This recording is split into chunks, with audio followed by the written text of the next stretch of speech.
साहिवाल 26 जनवरी 2025 को ज़हनी तौर पर माजूर एक मसीही शख्स फरहान मसीह पर तौहीन मजहब और दहशतगर्दी से मुतल्लिका जुराइम का इल्ज़ाम आयद किया गया।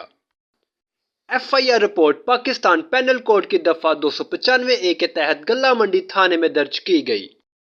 FIR के मुताबिक शिकायत कुनंदा मोहम्मद बिलाल खान ने इल्ज़ाम लगाया कि 26 जनवरी 2025 को दोपहर 2:30 बजे वो आबपाशी के लिए अपने खेतों की तरफ जा रहा था कि तस्लीम खान से इसका सामना हुआ। शिकायत कुनंदा का कहना है कि फरहान ने मुबैना तौर पर इस्लाम के खिलाफ तौहीन अमेज अल्फाज कहे और फिर मौका से फरार हो गया। शिकायत कुनंदा ने मजीद कहा कि गांव के दीगर मुसलमान बाशिंदों को मुतला करने पर उन्होंने इज्तिमाई तौर पर इजहार ख्याल किया कि इनके मजहबी जज्बात को ठेस पहुंची है।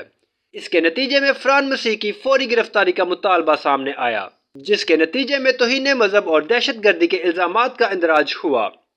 कानूनी माहिरीन और इंसानी हकूक़ के कारकुनों ने बगैर किसी ठोस सबूत के जल्दबाजी में मुकदमा दर्ज करने की शदीद मजम्मत की, खास तौर पर ज़हनी तौर पर माजूर फर्द के खिलाफ। पाकिस्तान के तौहीन रसालत के क़वानीन को इनके मनमानी इस्तेमाल की वजह से तवील अरसे से तनकीद का निशाना बनाया जाता रहा है, जिनके इल्ज़ामात अक्सर हजूमी तशद्दुद, गलत गिरफ्तारियों और तवील हिरासतों का बाइस बनते हैं। जैसे ही ये केस सामने आता है, पाकिस्तान के तौहीन रसालत के क़वानीन एक बार फिर जांच की जद में आते हैं। इनके मुसलसल इस्तेसाल और झूठे इल्ज़ामात लगाने वालों के लिए संगीन नताइज पर बढ़ते हुए खदशात के साथ आलमी बरादरी की तरफ से भी नोटिस लेने का इम्कान है, क्योंकि पाकिस्तान में अदालती इस्लाहात और मजहबी अक़लीतों के बेहतर तहफ़्फ़ुज़ के मुतालबात मुसलसल बढ़ रहे हैं। मालूमात का काबिल एतमाद ज़रिया CRC। जुड़े रहे CRC के साथ।